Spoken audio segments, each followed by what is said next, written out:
Miqueas, su tema fue, el defensor de los pobres. Nombre, ¿quién como Jehová? Hogar, Morsad-Gad, o Morasti, como 30 kilómetros al suroeste de Jerusalén. Fecha, alrededor de los años 740 a 700 AC, es decir, antes de Cristo, la misma época de Isaías. Lugar, el reino de Judá, o reino del sur. División del libro. 1. Juicio, capítulos 1, 3. 2. Consuelo, capítulos 4, 5. 3. Reprensión y promesa, capítulos 6 a 7. Versículos sobresalientes para memorizar, capítulo 4, 1, 2, capítulo 5, 2, capítulo 6, 8. 1. El llamamiento del profeta. A. Crepúsculo en la tierra. El sol se ponía sobre el Mediterráneo. Desde un punto elevado sobre una colina, como a 300 metros sobre el nivel del mar y 30 kilómetros distante del mismo, Miqueas observaba los rayos de plata volverse amarillo oro y por último rojo vivo. En la quietud del atardecer algunas avecillas cantaban y volaban de aquí para allá. Era la hora de meditación del profeta, su cita con Dios a la puesta del sol. A sus pies se extendía la ancha llanura entre la Cefela y el mar, punteada con las ciudades del enemigo tradicional de Israel, los filisteos. En la cercanía se encontraba su villa natal, Moreset-Gat, o Morasti, que le daba su nombre de Miqueas de Morasti. A su espalda, sobre colinas más elevadas, se hallaba la cueva de Adullam, donde David se había escondido de Saúl. Esa noche parecía como si las cañadas entre las colinas resonaran con los clamores de años idos. Su mente lo llevó aún más allá, hasta la aldea de Betlehem, encaramada sobre la altiplanicie de Judá a más de 1000 metros de altura sobre el nivel del mar en la ciudad de David. Oh, que Dios enviara otro libertador a su pueblo, otro rey que los gobernara en justicia. El enclenque y malvado Jotam tenía su corte asentada en esos días en el palacio del rey en Jerusalén, unos cuantos kilómetros al norte de Betlehem. Indigno sucesor de su padre Usías, había descarriado a la nación por la idolatría y el pecado. ¿Cuánto tiempo pasaría antes de que la ira de Dios descendiese sobre aquel pueblo desobediente? Tristemente, el profeta volvió sus ojos al sol poniente. Precisamente antes de que el globo de fuego se hundiera en las profundidades del océano para extinguirse por otra noche, una nube oscura se levantó del mar y cubrió el rostro del sol. Un temblor frío estremeció el paisaje cuando la nube ascendió más y más. La oscuridad se tendió silenciosa por colinas y valles, y la noche le siguió en sus talones. El día dejó caer sus instrumentos de ruido y desapareció. B. Crepúsculo de una nación. Sentado en medio de la oscuridad creciente, el profeta tembló poseído por un presagio que le infundía temor. Le pareció que en la quietud de la noche se escuchaban pasos que se acercaban. Y dentro de su alma resonaron con gran significado profético, porque he aquí, Jehová sale de su lugar, y descenderá, y hollará sobre las alturas de la tierra. Y debajo de él se derretirán los montes, y los valles se hendirán como la cera delante del fuego, como las aguas que corren por un precipicio. 1, 3-4. Pero, ¿por qué habría de visitarlos Dios? Todo esto por la rebelión de Jacob, y por los pecados de la casa de Israel. 1, 5. ¿En dónde caería primero el castigo de Dios? El profeta no esperó mucho la respuesta. Pondré pues a Samaria en majanos de heredad, en tierra de viñas, y derramará sus piedras por el valle, y descubriré sus fundamentos. 1-6. Miqueas pertenecía al reino de Judá, o reino del sur. Era una verdadera lástima que el castigo estuviera para caer pronto sobre Samaria, la capital del reino del norte, o Israel. Pero, ¿qué de Jerusalén? La respuesta fue, todavía no. El profeta contempló la inundación de la ira de Dios llegar hasta las murallas de Sión. Llegó hasta la puerta de mi pueblo, hasta Jerusalén. 1-9. Pero ahí se detuvo. El castigo quedó detenido por aquel tiempo. Y entonces, mientras pensaba en las ciudades y aldeas a sus alrededores, su mente inspirada encontró expresión en una serie de retruécanos. Moffat ha procurado reproducir en inglés el juego de palabras relacionadas con los nombres de estos pueblos. Derramad lágrimas en la ciudad del llanto, Gat. Revolcaos en el polvo en la ciudad del polvo, Bath-Lifra. Encaminaos despojados a la ciudad de la feria, Zafir. Ciudad de la agitación, Zaanán, no te atrevas a agitarte. Apareja tus corceles y anda, oh ciudad de los caballos, Lachis. Oh fuente del pecado de Sión, donde los crímenes de Israel se concentran. Oh Sión, doncella, has de apartarte de Moreset de Gat. Y los reyes de Israel son siempre impedidos en la ciudad del impedimento, Achzib. 2. La opresión de los pobres. De regreso en casa, la pluma del profeta se mojó en lava ardiente. Ay de los que piensan iniquidad y de los que fabrican el mal en sus camas. Cuando viene la mañana lo ponen por obra, porque tienen en su mano el poder. Y codiciaron las heredades, y robáronlas, y casas, y las tomaron, oprimieron al hombre y a su casa, al hombre y a su heredad. 2:1-2. El interés primordial de Miqueas era el pueblo sencillo del campo, oprimido por los ricos. Criado en un ambiente humilde, alejado de la capital por las montañas, Miqueas observó lo que aconteció al pueblo común. Se transformó en el profeta de los pobres. Cuando los ricos tenían que pagar fuertes impuestos al rey Jotam de Jerusalén, tan amante de lujo, pagaban las alcabalas apoderándose de las tierras de los campesinos pobres. El rey siguiente, Acaz, se vio en la necesidad de pagar tributos a Asiria, y llevar, además, una costosa guerra contra Siria y Efraín, 734 a.C. Los terratenientes avaros tuvieron buen cuidado de que los pobres llevaran el peso de estas cargas. El corazón del profeta se rebeló iracundo en contra de todo esto. Le parecía que los codiciosos terratenientes no se detenían ante nada. A las mujeres de mi pueblo echasteis fuera de las casas de sus delicias, a sus niños quitasteis mi perpetua alabanza. 2:9. El pecado de los príncipes. De Jerusalén llegaron algunos informes que avivaron el fuego en el alma de Miqueas. El origen de muchos de los males prevalecientes se encontraba en la ciudad sagrada misma. Y dije, oíd ahora, príncipes de Jacob, y cabezas de la casa de Israel, ¿no pertenecía a vosotros saber el derecho?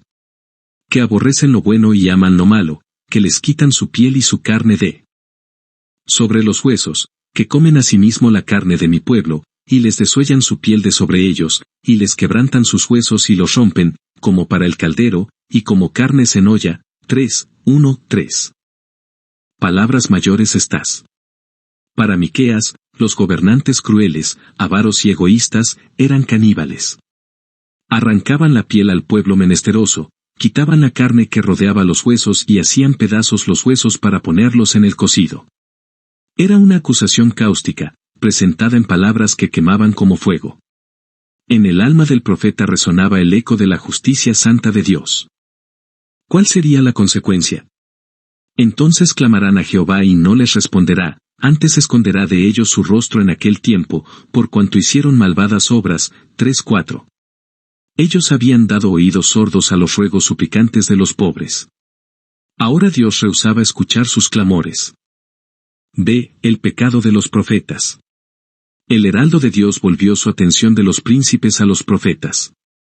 Así ha dicho Jehová acerca de los profetas que hacen errar a mi pueblo, que muerden con sus dientes, y claman, paz, y el que no les diere que coman, aplazan contra el batalla. 3:5. Aún los profetas se habían vuelto avaros y codiciosos. Puesto que predicaban por salario, se volvían salvajemente en contra de los que no les daban de comer. La nación se encontraba en mala situación cuando aquellos que debían hablar en nombre de Dios estaban interesados solamente en ellos mismos. ¿Cuál fue el veredicto de Dios? Ni visión, ni luz, ni respuesta de parte del Altísimo. 3:6-7. Los profetas falsos serían avergonzados y confundidos. Eso no acontecía con Miqueas. Yo empero estoy lleno de fuerza del Espíritu de Jehová, y de juicio y de fortaleza, pero denunciar a Jacob su rebeldía, y a Israel su pecado. 3:8. Esta era la fuente de su ministerio profético, el poder del Espíritu de Dios. C. El pecado de los sacerdotes. Los sacerdotes se unieron a los príncipes y a los profetas en esta cabalgata de crimen. Sus cabezas juzgan por cohecho, y sus sacerdotes enseñan por precio, y sus profetas adivinan por dinero, y apóyanse en Jehová diciendo, ¿no está Jehová entre nosotros? No vendrá mal sobre nosotros. 3:11. Este era su peor crimen, el pecado de presunción. Cometieron el error tan común de suponer que porque eran el pueblo escogido de Dios, nada malo podría sucederles. Era la misma clase de actitud que muchos miembros de iglesia sostienen hoy día. 3. Sentencia de muerte. Estos hombres poseían una manera de pensar muy turbia. Miqueas vio claramente que un Dios justo castigaría inevitablemente el pecado. Jerusalén no era más inviolable que Samaria. La misma suerte de su hermana norteña esperaba a Judá por su testarudez, su obstinación y su desobediencia. La sentencia pronunciada sobre Jerusalén era notablemente similar a la de Samaria. Por tanto, a causa de vosotros será Sión arada como campo, y Jerusalén será majanos, y el monte de la casa como cumbres de breñal. 3:12. Miqueas pronunció esta profecía más de 100 años antes de su cumplimiento en el año 586 a.C., cuando Jerusalén fue destruida. 4. Promesa de restauración. Esta sentencia de asolamiento fue seguida inmediatamente por una promesa de restauración. En los primeros versículos del capítulo 4, Miqueas traza uno de los cuadros más brillantes de la gloria futura de Israel que puedan encontrarse en el Antiguo Testamento. Esto es lo que dice el versículo citado con tanta frecuencia: y martillarán sus espadas para asadones, y sus lanzas para hoces, no alzará espada gente contra gente, ni más ensayarán para la guerra. 4:3. Y Miqueas no se limitó a predecir la devastación de Jerusalén, sino que señaló el lugar de la cautividad. A Babilonia irá Judá, y de Babilonia será rescatada. 4:10. Entonces aparece una de las grandes profecías mesiánicas del Antiguo Testamento, la misma que los escribas le citaron a Herodes cuando Cristo Jesús nació: mas tú, Betlehem Efrata, pequeña para ser en los millares de Judá, de ti me saldrá el que será Señor en Israel, y sus salidas son desde el principio, desde los días del siglo. 5:2. El Mesías vendría de la familia y de la ciudad de David. 5. El pleito del Señor.